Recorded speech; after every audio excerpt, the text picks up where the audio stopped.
webinar has begun and we are live for another week of the lunchroom. I see some friends joining. Hello, friends. I'm Sarah Schofield-Manser. I am ART's Assistant Director of Special Events and Partnerships, and I take the she series of pronouns. I'm going to offer a short visual description of myself for anyone who's following along at home and would like one. I'm a white woman with dark brown hair. It's up in a little claw clip today because it is like 95 degrees and the hair needed to be up and off my neck. I've got a pastel striped long sleeve colored shirt on and I've got headphones on, sitting in a swivelly chair with my trusty office background behind me. It's just a plain yellow wall, nothing really that exciting to see. I do want to acknowledge that the land that the Loeb Drama Center and Oberon occupy is the unceded territory of the Massachusetts people. I myself am calling in today from the territory of the Massachusetts, Pentucket, Pennook, and Wabanaki peoples.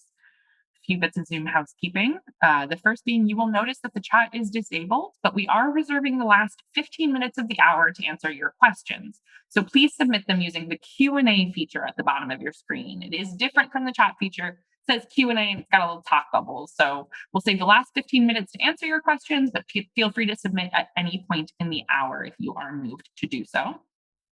Another little bit of housekeeping. If you'd like to follow along with some live subtitles, they're automatically generated by Zoom, so they are by no means perfect, but they are fantastic to follow along if you'd like to have some written subtitles available. You can turn them on by clicking the More button. It's at the bottom right-hand corner of your screen next to the End button, and it should either say Show Subtitle or Live Transcript, depending on the edition of Zoom that you particularly have on your device. Last but certainly not least, we have our ART anti-racism statement. We read this at the top of every virtual event to set common expectations and understandings of how we want to interact with our audience and how we want our audience to interact with us. So the ART is unequivocally opposed to hate, and we center anti-racism as a core value. We expect everyone in the ART community, including our audiences, to uphold these values. And as such, we will not tolerate anti-Blackness or racism of any kind in our buildings nor at our online events. We aim to create an environment that is uninhabitable to racism and to discrimination, where all BIPOC staff, artists, volunteers, audience, and community are seen, heard, valued, and given the opportunity to thrive. This work is only possible when we do it together. So thank you for being our partner in it. Amazing. I'm so excited for this conversation that is about to happen today in this space. And without any further ado, I would love to welcome our fantastic host for the afternoon, Emma Watt, to join me on screen. Hello, Emma. Hi, Sarah. Hi. It's lovely to have you back in the lunchroom. I feel Thank you for having me. I'm so excited. I am excited too. And I'm excited to do what I do best. I'm going to go off camera and let you and our fantastic guests for the day join on the conversation. But you know where I'll be if you need me. Bye, everyone. See you next week on the lunchroom. Hi, everybody. My name is Emma Watt. I'm one of the line producers at ART and our Oberon space. My pronouns are she, her, and hers. I'm a white woman. I've, like Sarah, got my hair pulled up in a low ponytail because it is very hot today. I'm wearing a teal sleeveless blouse with kind of a rainbowy watercolor pattern in honor of today's subject matter. And I'm calling in from my apartment in Somerville, which is on the ancestral land of the Wampanoag and Massachusetts people. Without further ado, because you're not here to listen to me talk, I'm going to call in my friends and collaborators on this amazing production of Alice in Rainbowland we have premiering this Thursday, June 10th. First of all, we've got Ana Masacote, who is an award-winning Afro-Latin dancer, choreographer, and an incredible arts producer. Hi, Ana. Welcome to the lunchroom. And next up, we've got Lilly Rose Valore, who is a dancer, activist, model, performer, and our amazing Alice in this production of Alice in Rainbowland. Welcome, Lilly. Thank you. It's good to be here. I'm just going to ask each of you to introduce yourselves and give a brief visual description and pronouns. Go ahead, Lilly. Hi, everyone. My name is Lilly. My pronouns are she, her, hers, and I'm a woman of color. I'm wearing a pink floral dress. I have a pride background across and some pretty makeup, and it's good to be here. I'm excited to talk to you. My name is Ana Masacote. I go by she, her.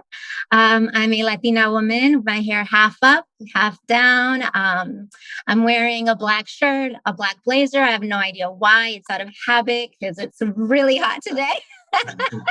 I'm standing with a printer behind me and a photo of my nieces who always got my back and who I do all my work for. So thank you for being here with us today. Thank you both for coming. I'm so excited to talk about this amazing show. For those folks in the audience who may not be following our every move at the ART, could you talk a little bit about what Alice in Rainbowland is? What is all the fuss about? Why are we so excited for this Thursday night? Ana, do you want to kick us off? Yeah, well, Alice in Rainbowland is a part of a larger project called Queer Bodies in Motion that was originally pitched back in early 2020, pre-pandemic. And the goal of Queer Bodies in Motion was to highlight anti-LGBTQ discrimination for the community and really highlight resources for mental health. And then the pandemic kicked in, and that completely morphed and changed. And we ended up taking some time to step back and ask ourselves, what did we want to put out, and how did we want to reframe the work and use a different medium in this place? And the amazing Lilly Rose Valore and I had a conversation, and Alice in Rainbowland just sort of popped up into the imagination. And so I'll let Lilly sort of talk about that. Yeah, so it was amazing because we were really just on the phone, and Anna was telling me about like a show that she wanted to put together. And I think at first it started as just a lineup of different performances that would highlight queer artists within the area. And then, I was like, well, I did make a video last year to Lady Gaga's Alice song, and it really stuck out to me because there were lines in there that really reflected of like what I was feeling at the moment. Something that stood out was like sick and tired of screaming. And so I just really made a fun dance video, 3 minutes. And then I told Anna, like, oh, maybe we can put this in the show. And then we kind of further talked about like furthering the idea of Alice and Wonderland, but then making it our own. So making it Rainbowland. And from there, it just kind of grew. So I'm really excited that we did a twist on a classic story. Mhm. Can you say a little bit more about that and about why the story of Alice specifically stood out to you, and kind of what you're taking from that original story and how you've made it your own? Both of you. Well, I think I Anna, you want to go or? No, please, by all Um, means, this is all you. yeah, so I think the reason why this story works out is because, even in the original story, Alice is meeting so many different types of people and trying to find her way and find herself. And I just think that it's a it was a queer, or I would say it was a clear reflection of kind of my journey and me finding myself and finding my community. So I feel like in that way it's connected. Alice is very like brave and kind of on her own path. So I connected in that way because I kind of just, walk my own journey and do what's best for me. And sometimes that's not, even in her story, it's not the best. Sometimes she gets into some trouble, but at the end of the day, she is who she is. So that's kind of what I got from it. And the one thing to notice into really piggybacking off of what Lily's saying in terms of walking our journey, the original idea in doing the production was we wanted to do this sort of variety show at the beginning. We were just sort of finding that through line. And in talking to the different artists, the conversations were always, this is, if you were to imagine a world where identity is welcome, where expression is welcome, where you can be who you want to be. What does that world look like to you? What is the message that you want people to know?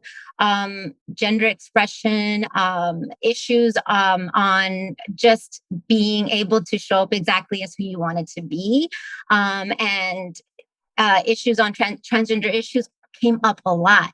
And a lot of the artists really wanted to have conversations on identity, on gender expression. And so in that conversation, in realizing that we might be able to do a piece on Alice, I asked Lily, can we make this the through line? Can we make this the actual conversation? Because it's all connected.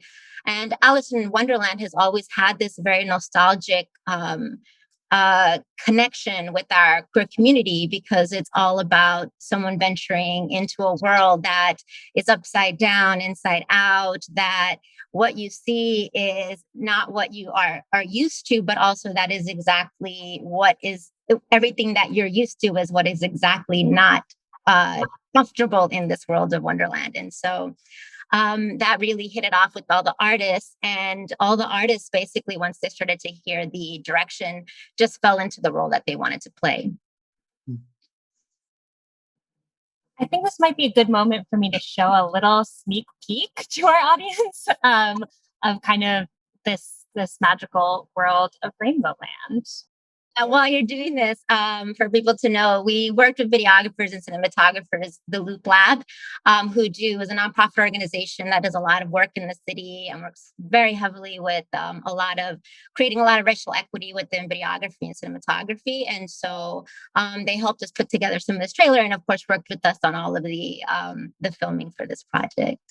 But in the meantime, yes, thank you for highlighting the Loop Lab partnership, Ana. That is so crucial to this project. And I'm wondering if you could talk a little bit more about, I think this has been a theme over the whole year on the lunchroom, right? The way that the pandemic has impacted the work that our performing artists are doing to continue to share their vision and their message with the world. Can you talk a little bit about the process of pivoting and how this differs from work we've done together in the past at Oberon? And some of the things that we've learned along the way. Oh goodness, fun stuff. So for everyone that's on the talk, again, thank you so much for meeting with us on a Tuesday afternoon here, or whatever time that may be in any part of the world you are in. But Oberon and I have worked in the past on a project called Yo Soy Lola, Latinas Orgullosas de las Artes. And it is a project that is dedicated towards racial equity in the arts and really highlighting Latinx and Latina identifying artists. And so we've produced prior to this with Oberon 3 productions in the past that were in person, thankfully sold out shows, which really demonstrates the need for this in the community.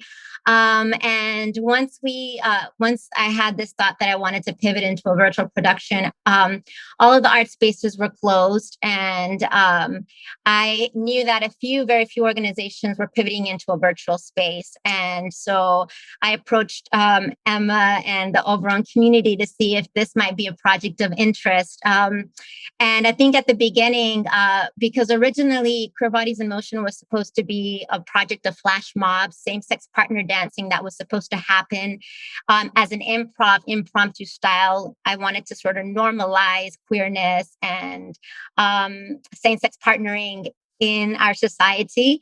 So that pivot, I was hoping to still be able to bring that partnership and conversation within the virtual production space.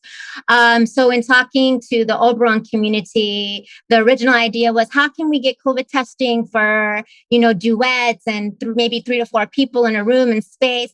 And that slowly but surely became a realization that it was not going to be possible.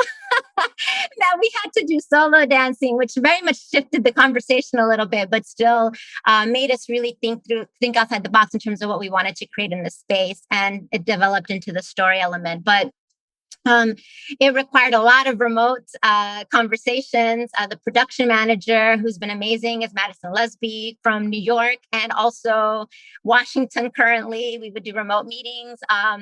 The cast rehearsals all happen on Zoom.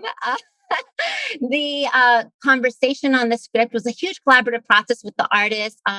Lilly was involved in every step of the way as well. And in a lot of these conversations, we really tried to ask, what did we want to do? But we really worked with a lot of allies in the community on a lot of these projects, whether it was socially distanced meetings or remote rehearsals. And then, of course, lots and lots of COVID testing. Lily, can you talk a little bit about, as a performer, what it was like to shoot such a sort of intensive role over so many days in Oberon after, only, with no audience and completely. Yeah. Well, that's the amazing part about this. And I always go back and thank Ana because it made me grow as an artist. I'm generally someone who performs dances in front of people, and I'm not really a talker. When I make videos, I put voiceovers so I don't have to worry about it. But it was interesting to do this while COVID was like happening, and like, you're getting your test every day, you're putting your mask on when you're not on stage. And given I was there like so many hours, I think that the routine of like all the things we needed to do, it worked out eventually, like by the second day. But I know like the first few days I was having, and the lovely crew, just the reminders of, hey, put your mask on while you're standing here. That was so helpful because I was nervous. I mean, I've never spoken or done lines. And just the crew in general was so supportive, and it gave great direction. And so if I can say anything about rehearsing and doing things within COVID, is that it was really just a big epiphany because I really didn't imagine doing something like this. So big thank you to Ana and the crew. And also that we got our tests every day because that was a lot to deal with every day with the nose swabs, but we did it. And on that note, I think, Sarah, we've got the video ready to go.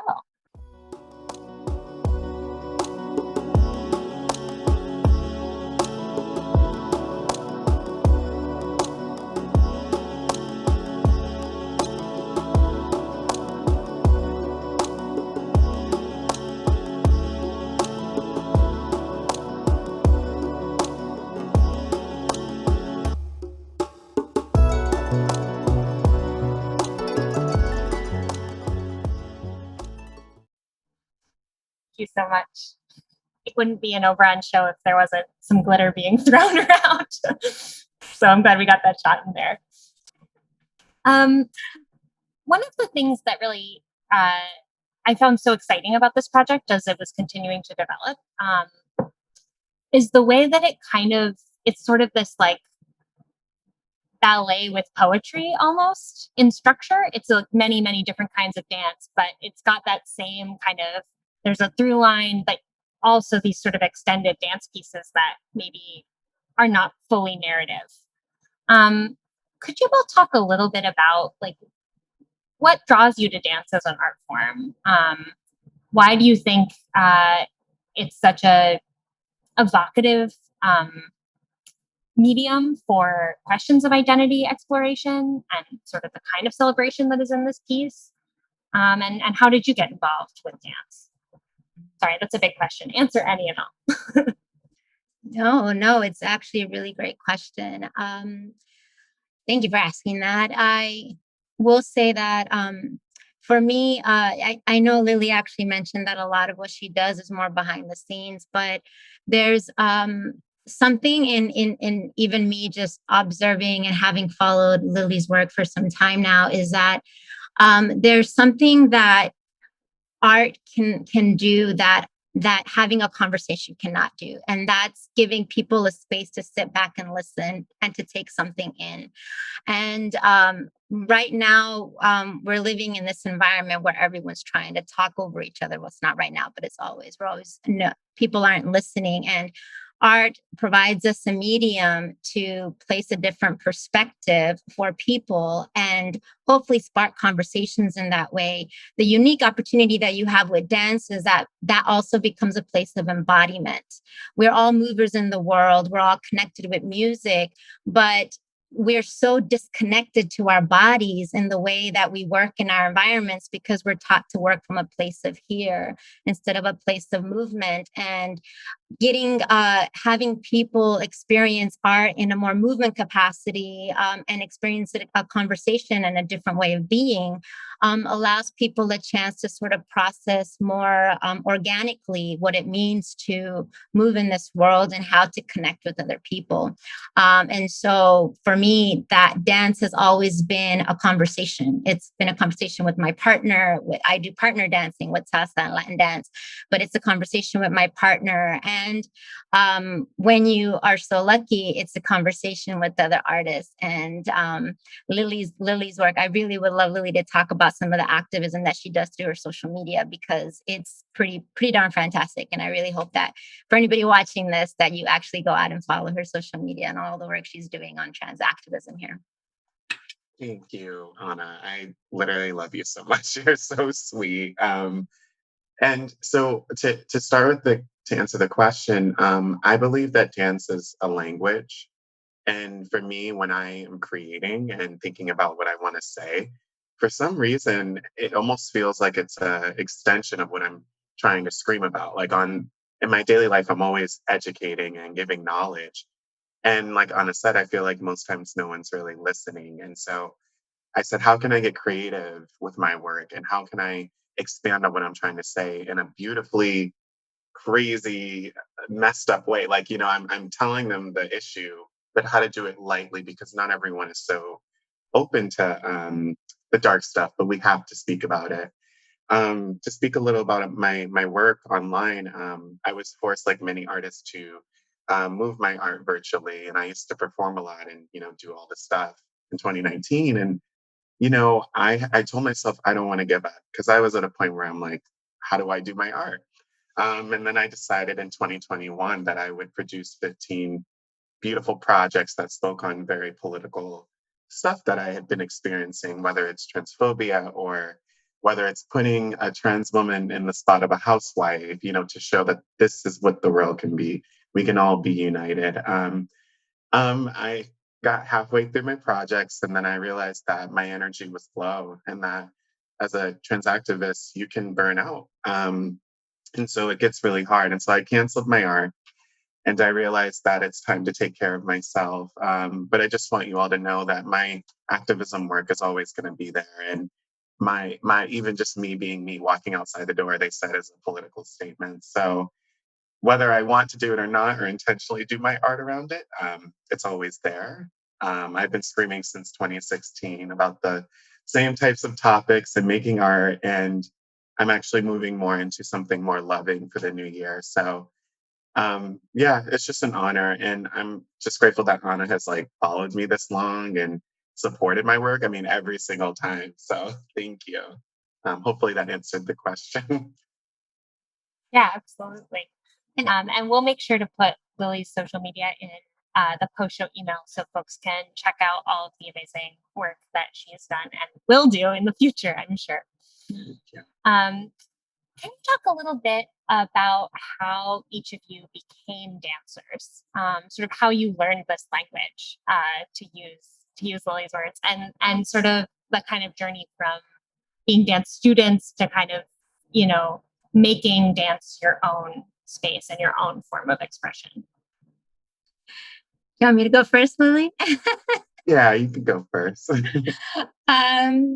Well, let's see. I dreamed of being a dancer all my life. Just kidding. No, I was going to be an electrical engineer. I came to Boston to study at MIT. I was going to do electrical engineering and computer science. And I had been dancing all my life. It was sort of my hobby, my way to relax. And when I was I used to dance. I used to go to quinceañeras. It used to be what you call a quinceañera crasher. I would borrow invitations. For those that don't know, quinceañeras are 15s for Mexicans.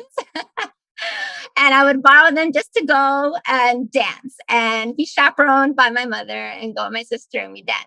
And when I was 15, I borrowed my first ID, got to a club, ended up in a salsa club and fell in love. And yeah, I came to school out here to study, had a change of heart my sophomore year and decided I wanted to do dance. I started up an entertainment company while I was in college.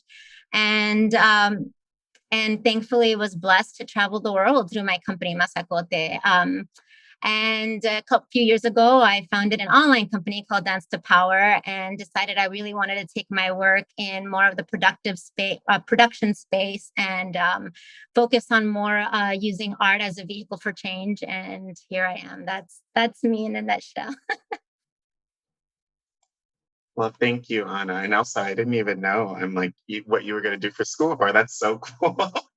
Well, Me, so I was 8 years old, and my mom saw that there was something creative about me, and nothing else really interests me. I felt like I was just more gravitated to creative things, and so my mom put me in ballet school at the Boston Ballet.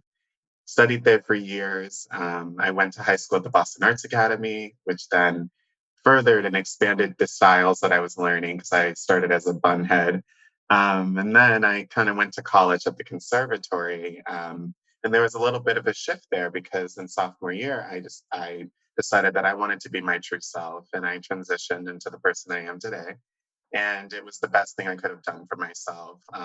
Definitely came with challenges, and I actually was asked to leave home at 18 because my mom did not agree with what I was doing at the time.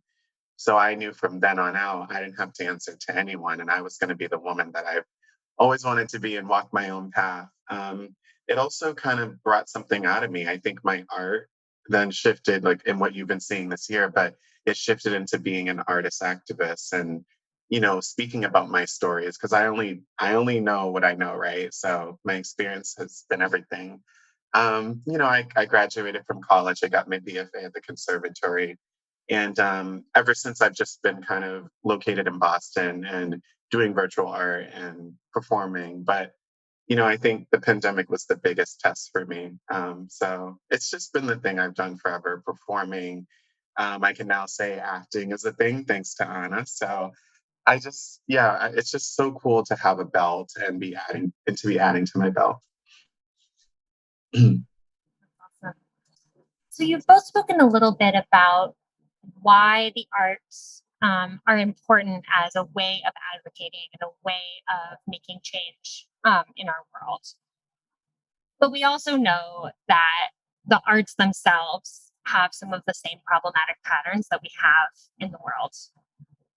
And so I wanted to ask, um, how do you hope the arts themselves will change as a result of these conversations? Or if you could change one thing about the way we make space for creativity and make space for art in this country, like what would you want to see? A little like Rainbowland fantasy, maybe, of imagining like what could our art space what is our art space when it's at its best, and what do you want it to be? Anna, if you want me to go, I can go. Because I think about this quite a lot, actually, and I've been thinking about it since 2016 when I figured out who I was. I think the art world, I love my art world and I love my people, but I think in some ways there's a lot of restrictions, and I think that there's a lot of traditional things that we stick to, and tradition is getting old, and it is old. And I think that it's time to let all types of people, whether it's going into a ballet company or going into, or if there's choreographers who want to make stories about LGBTQ plus stories, like, funding those things. Because I think, I feel like the art industry is in a hard place. Like sometimes we don't get funded, sometimes we do. And then we have to go under certain rules. And I just have always been a fighter, so I believe that we should just let all stories be heard and let all people in every space. It's a very questionable time. I think tradition is just for me getting really old, and that's kind of why when I got a lot of no's and nobody accepted me in their company, I just said, you know what, I'm gonna go make my own stuff, and I've gathered a good amount of supporters. So sorry, just to answer your question. That's uh, great. That's actually exactly it. I mean, so Lily's hitting the nail on the head in terms of tradition. I mean, in the arts industry, you have a lot of gender binary concepts. You also have with Black Lives Matter movement, I know a lot of people are also seeing a lot of statements that have been put out by institutions that are also unfortunately part of the problem themselves. And so what I have seen a lot during this COVID period and pandemic is that there's a lot more power that's been given to artists because the institutions all of a sudden realize there's nobody visiting their space and they had to collaborate more so with the artists. And people don't want to just see a gallery or a show or something online. You need the artist to connect and tell that story. And so what I've been seeing is that a lot of the artists are actually realizing more of that power and the potential, that they don't actually need the institutions to create the art and put it out there. And so there's a lot more conversation happening, and that's what I hope to see more of that. What I want to see is more artists sort of thinking outside the box too on that end, because after this, the world's not going to go back to what we had. There's going to be a lot more hybrid happening. So I like what I envisioned is more artists actually taking the lead in terms of what they want to create. So if an artist wants to have their own gallery exhibition, they can host it on their website. They can sell tickets through their own website. They can work and now collaborate with other artists that can create more visual element and connection to that. They can sell at-home things that people can buy so that they can create an at-home experience. And you skip and you move away from the institutional level. And what that does is that actually creates more collaboration at an equal level. And that will actually give a lot more footing to a lot of the artists, and hopefully create and curate more spaces that are more racially and gender equitable. Yeah, and Ana, you just hit the nail on something too. Am I okay, Emma? Yeah, please. Yeah, I also have always been someone who never censored their work. I just, I don't really see the point in, and I challenge my fellow artists to also speak their truth, because I believe that if people can hear our experiences and hear the knowledge, then it'll inspire them to come out with maybe their stories or be who they are. I've had a fair share of backlash sometimes when I'm being completely honest, but all I know is what I've been through. And so, in a perfect world, in the art world, I guess, to answer your question, seeing more people take risks, talk about different stories, show more of who you are than who people expect you to be online. Because I think, and also I think, I hope we can get out of the social media world. I think we've been trapped, unfortunately, as artists in the COVID times, but I think that there's so much to expand on. And I just encourage everyone to just be honest about their work. Even if you're the only one supporting your stuff, just do you. Like, that's really what I can say. So thank you. Mm-hmm. Yeah. Yes. Thank you both. I think those are very beautiful visions that I hope we at the ART can be in support of making happen going forward. I hope so. And to your credit, Emma and everybody watching, Oberon's been like incredible in this process. I mean, y'all have helped us really get the marketing out. When we started this project, this was about highlighting anti-LGBTQ discrimination. And we started, like, there's always legislation being passed against the community. We had no idea when we started it that this would be one of the years that's on track to be one of the worst, if not the worst. And the crime rate against Black transgender women especially, is really increasing. And these issues have long been here, but it's yes, it's Pride Month, and people are attracted to a show that's family friendly, that's queer friendly during Pride Month. But also it speaks a lot to the collaboration that we've had on all aspects and all fronts. This is not a conversation that can be had only in the queer community. You need allies to be able to get the information out there and get it out there. And the publicity and everything has been humbling. It's been absolutely humbling, and we're thankful for it. But I also hope that it's not getting lost in the whole pride concept, but also that people are remembering that it's a conversation that's being had because it needs to be had, because we need to have conversations on gender equity and what can we do as a community to help build this, to help stop some of this legislation that's coming out there. And how can we do that also by having conversations at home with our own kids, with the youth in the communities as well. Yeah, I think that's a really important point, Ana, that like part of how the arts function is this radical imagination, right? That like we're envisioning in Rainbowland the world as we want it to be. But that's also connected to really concrete, real political things that have a really direct impact on people's lives. And so we need to like use the imagination to sort of power us forward on the day-to-day practical things that need to change and quickly. And And to that point, I'm wondering if you could both talk a little bit about artists or organizations in this community or elsewhere that either inspire you or you wish people in the audience would pay more attention to or give money to or shout about from the rooftops. Um, yeah, who should our audience be looking to as they kind of continue to do this work and learn about these topics, not just in Pride Month, but every month? Do you want me to go, Lily? You want to go? Yeah. I would say, Anna, you go first. I'm going to take some time to think. Absolutely. Well, first of all, I want everybody to know that this Saturday, is it this Saturday? Yes, this Saturday is a Transgender Resistance March, which is being done in place of Boston Pride. And will continue in the future, but this will be the second annual. If you're wanting to really gain more awareness and support the trans community or donate to it, check out the Trans Resistance of Massachusetts. So that's the march happening this Saturday in Franklin Park. There's also the Transgender Emergency Fund, whom many of the artists actually in the organization have also donated to, and whom will be donating some of the proceeds to as well. So the Transgender Emergency Fund, they're also having they're creating a fund right now to try to fund more housing and sheltering for LGBTQ youth.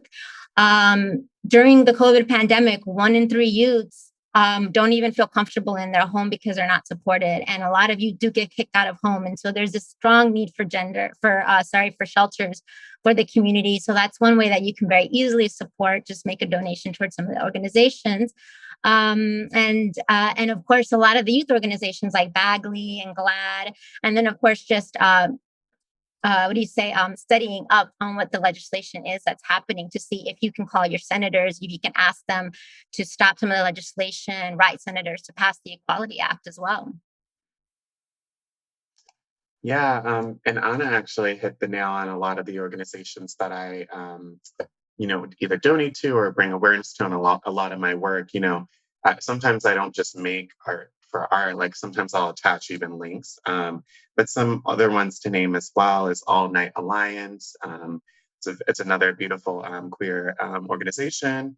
Boston Glass, supporting young youth and LGBTQ, and also Youth on Fire. I know that there's a few shows that might be happening with them. So I think that like any of those organizations, but whether Anna mentioned it or in me, I think like those are ones to kind of pay attention to, because if we're going to make any sort of difference, we have to gear it to the organizations that are trying their hardest but don't have the funding and support. Thank you both for that incredible list. And we will also share that in the post-show email. Sarah's put some links in the chat too for audience members to check those places out. And one last question before we go to audience Q&A, but just could you speak a little bit about the artists or pieces of work that have inspired you most in your life? Whether it's a book you read when you were a kid, a favorite song, someone you work with regularly, just a little love for some of the other beautiful things that are out there in the world. Oh, Lily, you want to go first? Sure. Yeah, I think I already have them right. They're already in my head. My muses. Marsha P. Johnson has been my biggest muse ever since I transitioned. Sylvia Rivera, these are the women who paved the way, and quite frankly, don't always get the recognition that they deserve. Obviously, there's a lot of people pushing those words out and pushing these names out, but they have been my biggest muses, and they actually have informed my work quite often. They inspired me to use my art as a platform to also put in activism as well. So big muses. And then there's my favorite singer. You may or may not like her, but Lana Del Rey is a very big muse in my life. Just for the reason that her personality she has a very wild personality, walks her own path. And so I kind of just gear towards people who are a little wild and don't really stick to the norm, because that's just not who I am. So yeah, those are some muses that have informed my work, and just making really pretty work as well. I love the 60s kind of look. So yeah, that's all. I love that. Definitely. I agree with so many of these names that Lily just mentioned. For me, also, I would say that my my work has always been about asking myself how I can change up the way that I view the world by just being in the world and by just existing. And for me, one of my biggest artistic inspirations has always been Alvin Ailey Theater Company. Um, I've always asked why there couldn't be an Afro-Latin theater company in that way. And unfortunately, a lot of people don't see Afro-Latin dance as this structured and also artistic and also social justice oriented dance, but it's such a communication. I've been inspired by the many Cuban artists that are out when I've had the opportunity and the blessing to visit Cuba.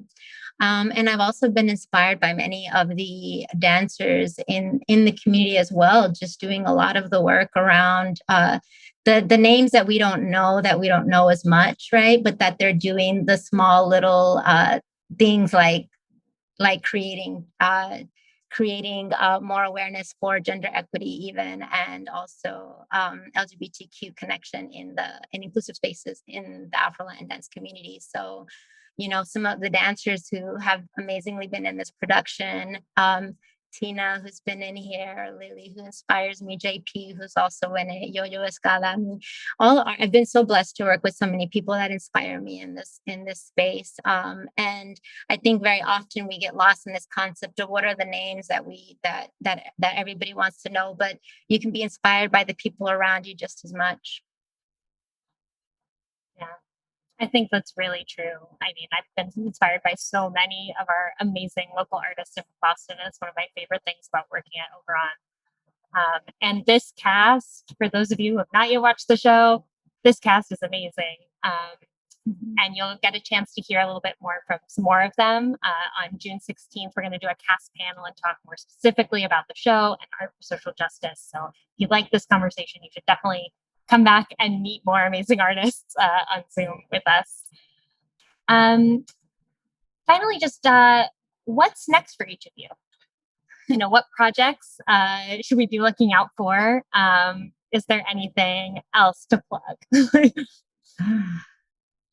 Good.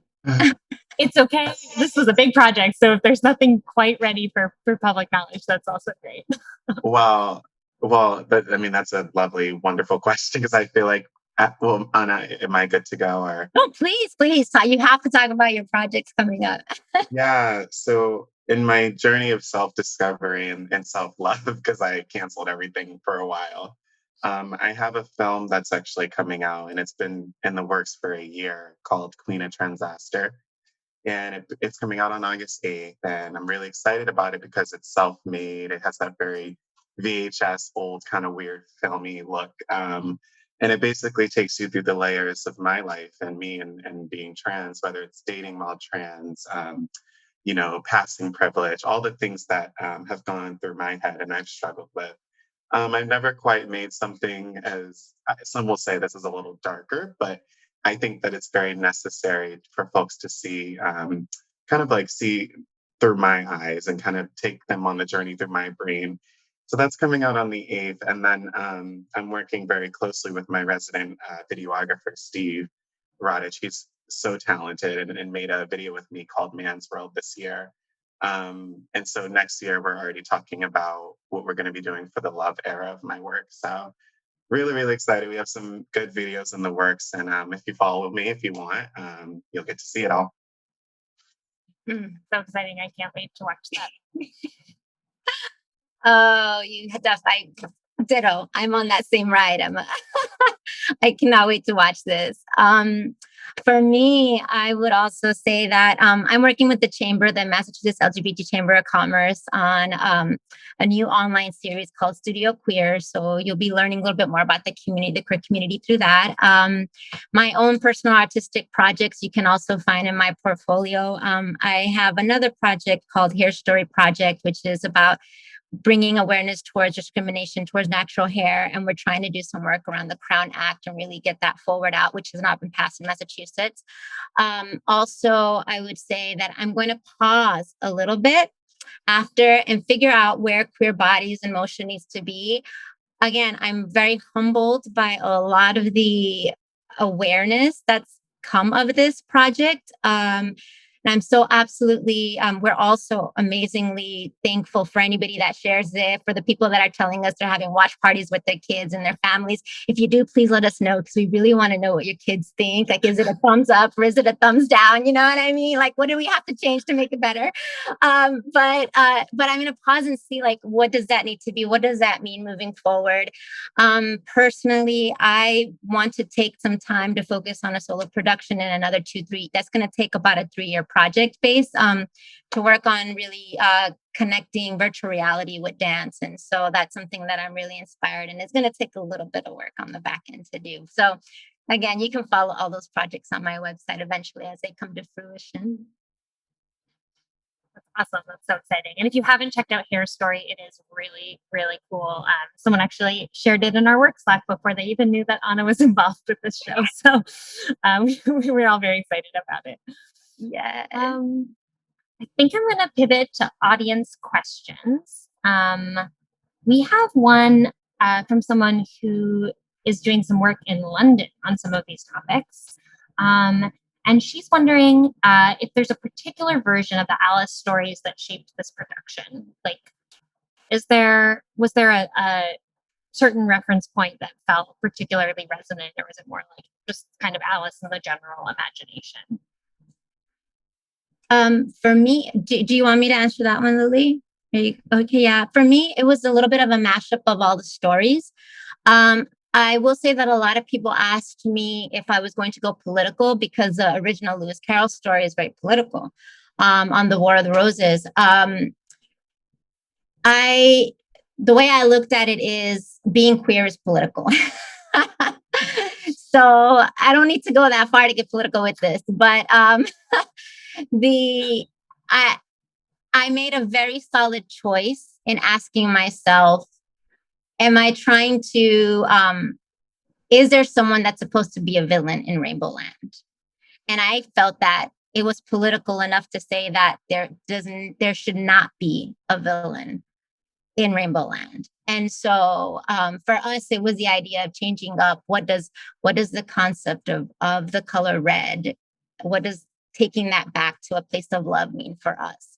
And so that was like, there was a lot of reading from the different stories, but it was a big mashup of a lot of different stories, and also a conversation on pushing the idea of what out means in our society, where we're not just reflecting on it as a gender base, but also how does it connect and intersect with the life that we currently live within dance, within music as well.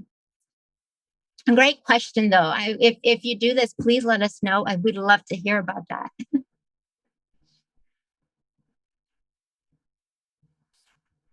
And next up from our audience, I have someone wondering if you've noticed or discovered any advantages of Zoom or other virtual platforms over the last year.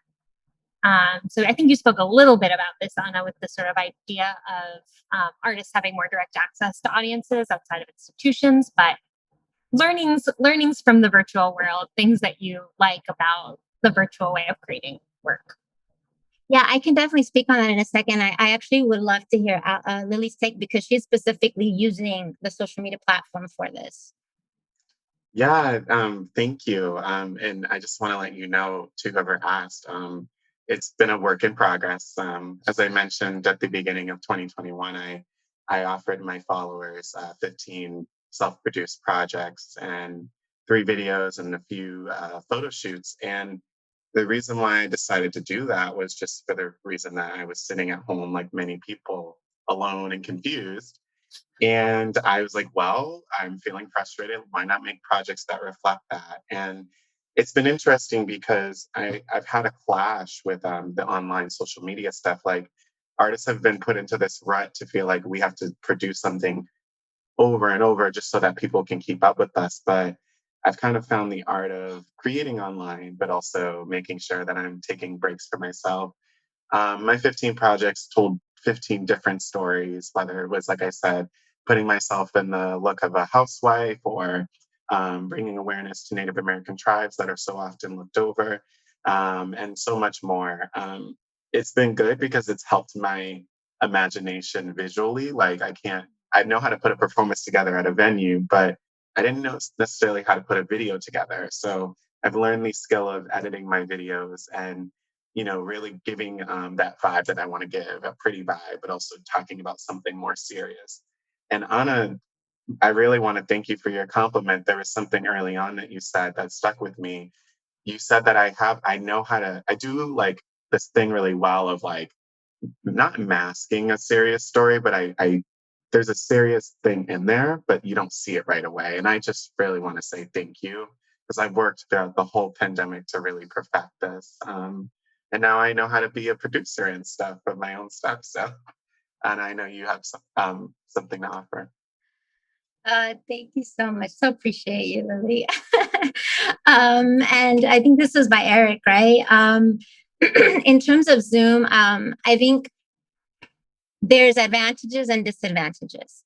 So there is I mean, Zoom is not going to possibly, online platforms cannot possibly completely replace in-person theater. I just do think that there's going to be more hybrid, because the one thing that you cannot, like what online does open you up to is the world around. I mean, I have an international audience that cannot attend an in-person Oberon show.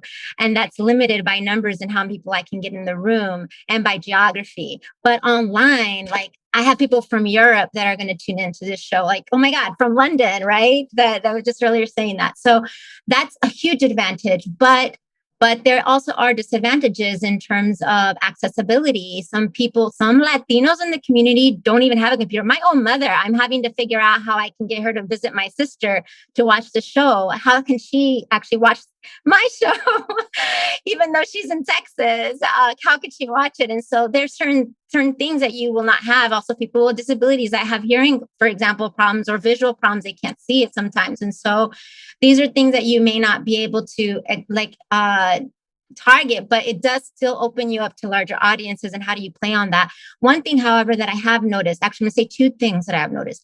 One is that Latin dance is a very fast dance.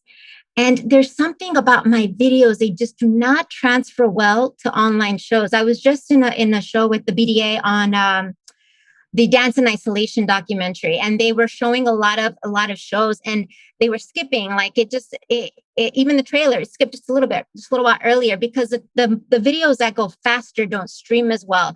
But when you do it off of Zoom, there's certain platforms that stream a little better. But Zoom is not it's better with the slower motion stuff, but something about like the fast moving Afro-Latin dance stuff, it doesn't transcend the same.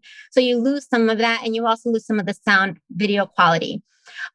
Theater stuff that, however, has been quite interesting. There's a company actually here in Boston.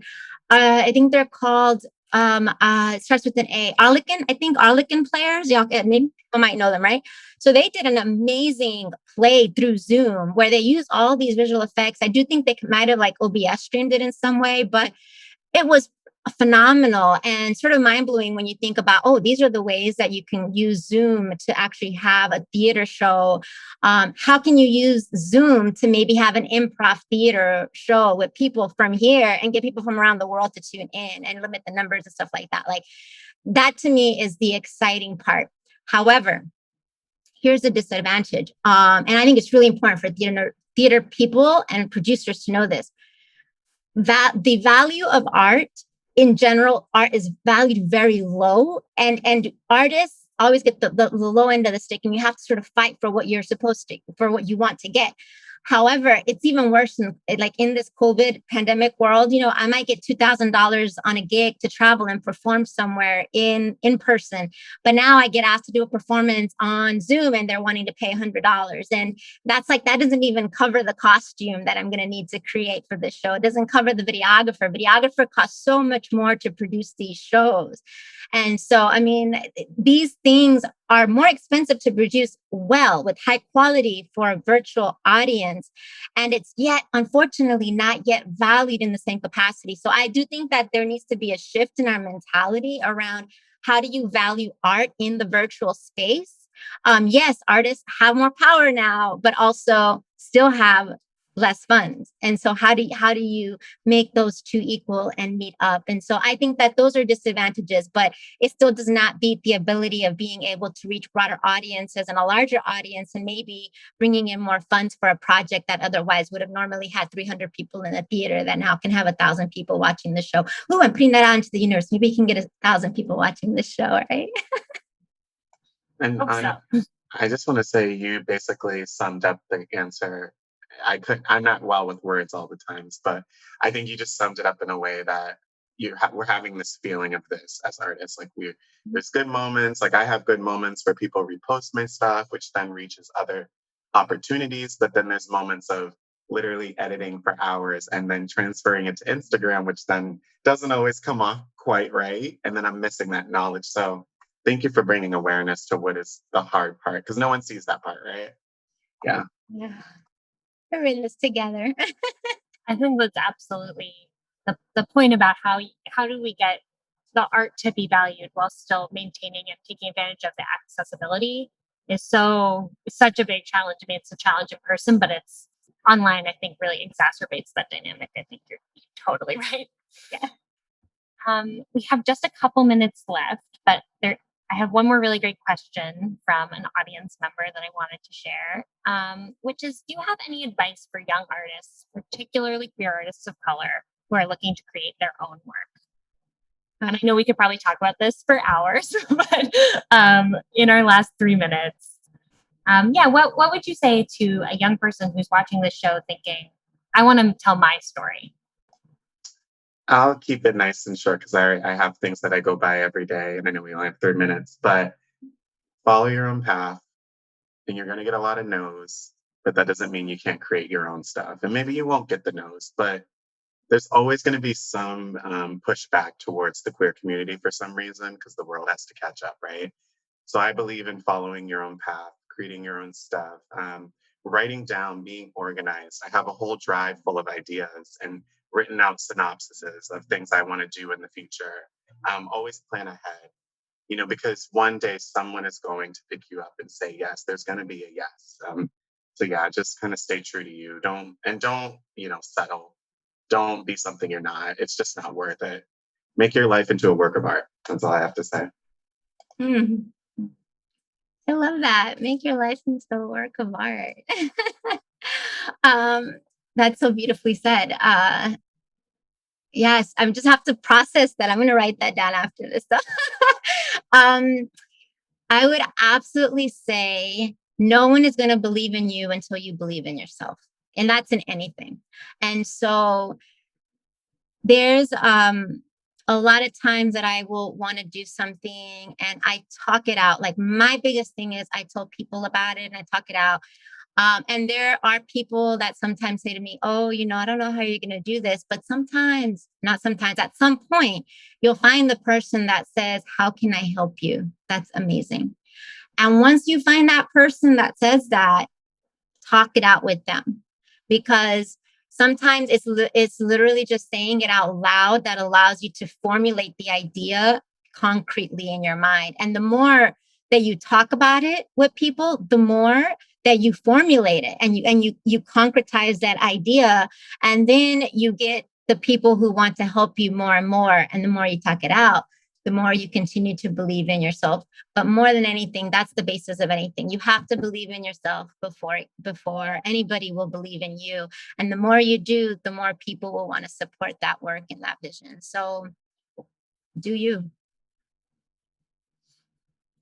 Thank you both. I think that's incredible advice, not just for young people, but for everyone. Like, I think it's never too late to follow that advice. I'm going to take it with me today. So thank you both for being here. I think we're at time. I really appreciate the opportunity to have this conversation with the two of you. To our audiences, please join us on Thursday night at 7:30 on the ART website We will be having a DJ dance party with DJ No Jokes leading into the first viewing of Alice in Rainbowland and an amazing documentary about the making of the show. You can watch the show on demand until the end of the month. And we are doing our cast panel on June 16th if you want to hear more about arts for social change in the queer community. Thank you so much. And have a wonderful Tuesday, everybody. We'll see you soon. Emma, I'm so sorry. Can I say one last thing? So sorry. Please. I should mention this. For anybody watching, if you want to get more information on Queer Bodies in Motion project and like really read up on some of the legislation, read up on some of the statistics from the Trevor Project on a study that came out this year in 2021, read up on some of the mental health resources, and read up on how you can be an ally, check out my website, anamasacote.com/queer bodies in motion, or just go to my website and look at the artist portfolio and it'll link you there. But definitely read up on that legislation. And I'm sorry to interrupt you, Emma. I hope to see y'all 7:30 Thursday for dance, film, and documentary. Thank you. Yes. Awesome. Thank you for saying that, Ana, because that is, in fact, the whole point of this project. Please go and read that great information and take this art space into the political space. Thank you so much, everyone, and we will see you soon. Yeah. Bye. Bye.